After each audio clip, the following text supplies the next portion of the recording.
আমি আসলে আমার অ্যাপ্লিকেশন আমার প্রথমে আমি ডেট নিয়েছিলাম জানুয়ারি মাসে। আমি যখন প্রথম গত মার্চ এপ্রিল মাসে আরেকটা ইউনিভার্সিটি থেকে প্রথমে I-20 পেয়ে আমি প্রথমে ডেট নিয়েছিলাম, পরে আমি ইউনিভার্সিটি চেঞ্জ করছি। পরে আগায় সেপ্টেম্বর 8 তারিখে নিয়েছিলাম, সেটা ওই সবার মতো ক্যান্সেল হয়ে গেল। এরপরে একবার ইয়ার করছিলাম, ইয়ারটা ডিনাই হয়েছে। এবার হুট করে এই আপনার নভেম্বরের শেষে এসে ইয়ার অ্যাপ্রুভ হয়। তো আমার ডিসেম্বরের 3 তারিখে ছিল। তা আমি সকালে আমার আমার 9:30 ছিল ইন্টারভিউ। তো আমি পৌনে 9:টার দিকে গিয়ে পৌঁছাইছি এম্বাসির ওখানে। আর 4:30 বেরিয়েছিলাম বাসা থেকে। তো গিয়ে অনেক লম্বা লাইন ছিল। আহ ওই গিয়ে লাইনে দাঁড়াইছি, পরে টাইম অনুযায়ী ওরা আবার সর্ট করে।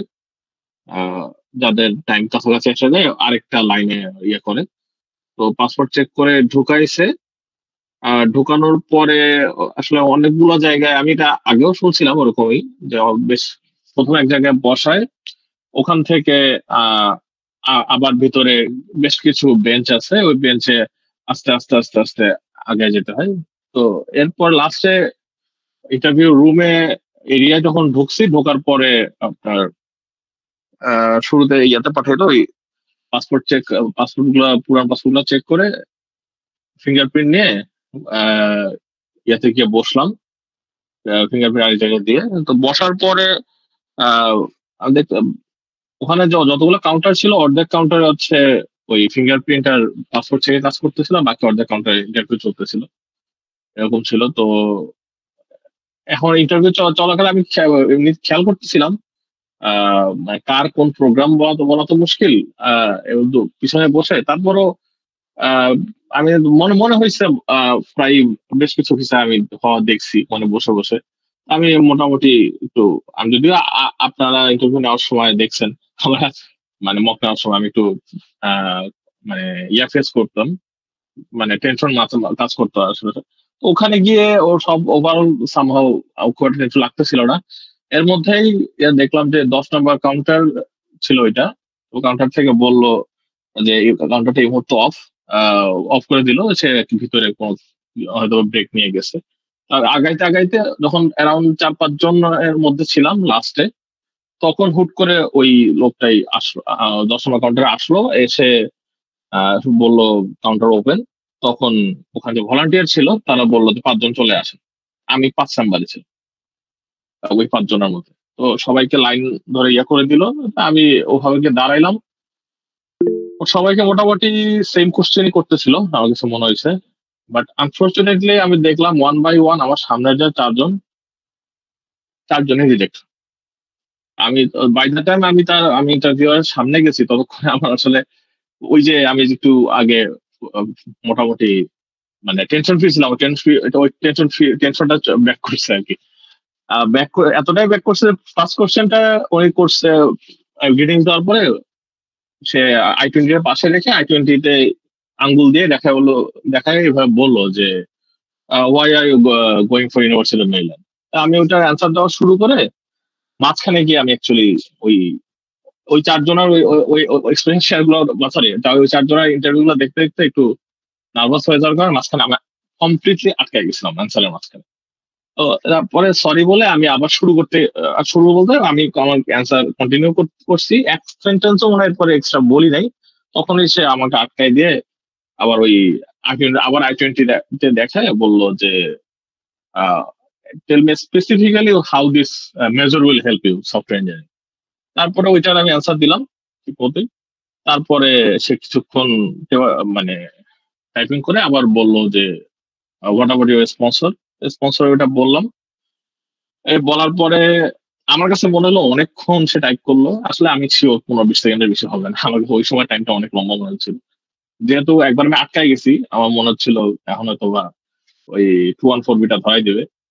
তারপরে হুট করে ওপাশ থেকে এই ইয়ার কাগজটা দিয়ে বললো congratulation, your visa is approved. এই লাইনটাও মনে হয় পুরোপুরি আমি শুনি নাই এর আগে, মানে আমি একটু মানে এরপরে হয়তো বা ওই পাসপোর্ট কালেকশনের কথাটা যেটা বলে যে পাসপোর্টের মেল পাইলে পাসপোর্ট কালেক্ট করবেন, ওই কথাগুলো আমার কান্দে ঢোকে নাই। আমি দেখে আমি থ্যাংক ইউ বলে থ্যাংক ইউ বলে তারপর আস্তে ধীরে ওখান থেকে বের হয়ে আসছি। আমার হিসাবে অনেক বেশিক্ষণ হয় নাই আমার মনে হয়। এই জাস্ট ৩ টা কোয়েশ্চেনই। বাট ওই আ ১ম এ আটকায় গেছিলাম আসলে। ওই পরপর ৪ টা আমার নিজের লাইনেই রিজেক্ট দেখে আরকি। আ এইটা হয়তোবা সবার হবে না। বাট এটা না হইলেই ভালো। মানে লাকিলি আমার ওইটাতে সমস্যা হয় নাই। উনিও আ যে মানে আমাকে ইয়ে করছে ওই ইউনিভার্সিটি কোয়েশ্চেন থেকে মেজরের কোয়েশ্চেন এ গিয়ে তার যেটা জানার দরকার সেটা সে জেনে নিছে। এই আরকি।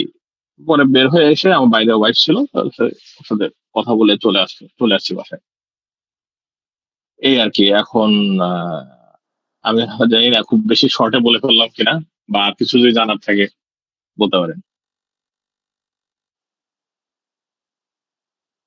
হ্যাঁ, আমার আসলে ইন্টারভিউটা খুব লম্বা ছিল না। আমি সত্যি কথা বলতে এক্সপেক্ট করছিলাম অনেক ধরনের অনেক কোয়েশ্চেন করবে। কারণ আমার আমার অনেক টেনশনের কা কা অ আমার টেনশন আমি যে এই যে বলতেছি আমার টেনশন অনেক বেশ কিছু কারণে আমার টেনশন কাজ করছে। কারণ আমার কোন স্কলারশিপ নাই।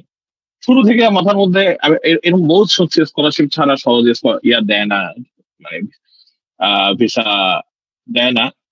তো হ্যাঁ, হ্যাঁ। ইভেন অ্যাকচুয়ালি আমার হ্যাঁ, আমার অ্যাকচুয়ালি আমার এক ফ্রেন্ড সহ আমি করতেছিলাম। মানে প্রিপারেশন নিচ্ছিলাম শুরু থেকেই। আমার ওই ফ্রেন্ডের ছিল সেপ্টেম্বর ১৭ তারিখ। আ সে তার এই একই ভার্সিটিতে তার রিজেক্ট হইছে। আ মানে সবকিছুই। মানে তো ওইটাও আমার একটা টেনশনের কারণ ছিল। আরেকটা কারণ ছিল আ আমি ভাবছিলাম অনেক ধরনের প্রশ্ন আসতে পারে রিলেটেড। ধরেন আমার আমার ফ্যামিলি মেম্বার আমার নানা বাড়ির সাইডের আমি বাদে আর সবাই আইদার গ্রিন কার্ড হোল্ডার না হলে সিটিজেন। আমার বাবা-মা ওখানকার তার গ্রিন কার্ড আছে। আমার বোন সিটিজেন। সে পড়তেছে এসইউ তে। তো এইসব এইসব কারণে অনেক কিছু কারণ ভাবছিলাম অনেক ধরনের অনেক প্রশ্ন করবে বা কিন্তু করে নাই। ওরা হয়তোবা ডিএস থেকে সবকিছু চেক করে ওই রিলেটেড ডিসিশন আগেই নিছে। এই আরকি। হ্যাঁ, অবশ্যই।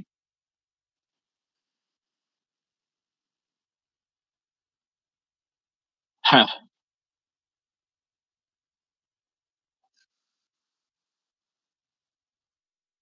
হ্যাঁ, এই জিনিসটা এটা আনফরচুনেট।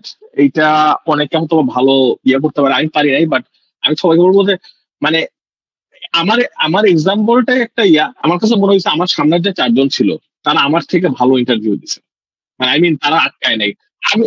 আমি আমি আটকায় গেছি। বাট তারা আটকায় নাই। তারা কিন্তু তাদের হয় নাই। মানে আমি যেটা বলতে চাচ্ছি যে অ্যাকচুয়ালি বাকি সবার ভিসা হইল কি হইল না তার সাথে আসলে আপনার কোন সম্পর্ক নাই। আপনার কেস আপনার। প্রত্যেকটা ইউনিক কেস। সুতরাং ওই আ অন্য কার ভিসা হচ্ছে না হচ্ছে ওইটার দিকে আমার মনে হয় মনোযোগ না দেওয়াই ভালো। আমি যখন পিছনে বসেছিলাম আমি ওই চেষ্টাটাই করছি। কার কিছু হচ্ছে না হচ্ছে আমি ওইদিকে অত মনোযোগ দেওয়ার চেষ্টা করি নাই। কে কি আনসার দিতেছে ওইটাও শোনার চেষ্টা করি নাই। ওইটা শুনে আমার লাভ নাই। আমার অ্যান্সার আমার কাছে। এটা আমার কাছে মনে হইছে আরকি।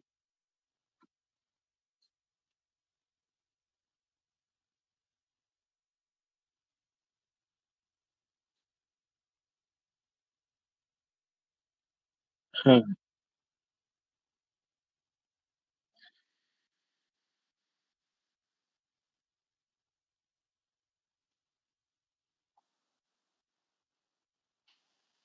হ্যাঁ,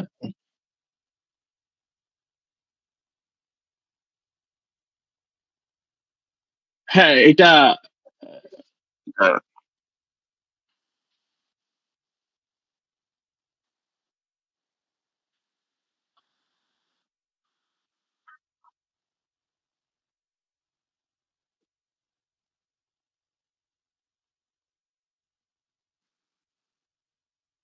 এটা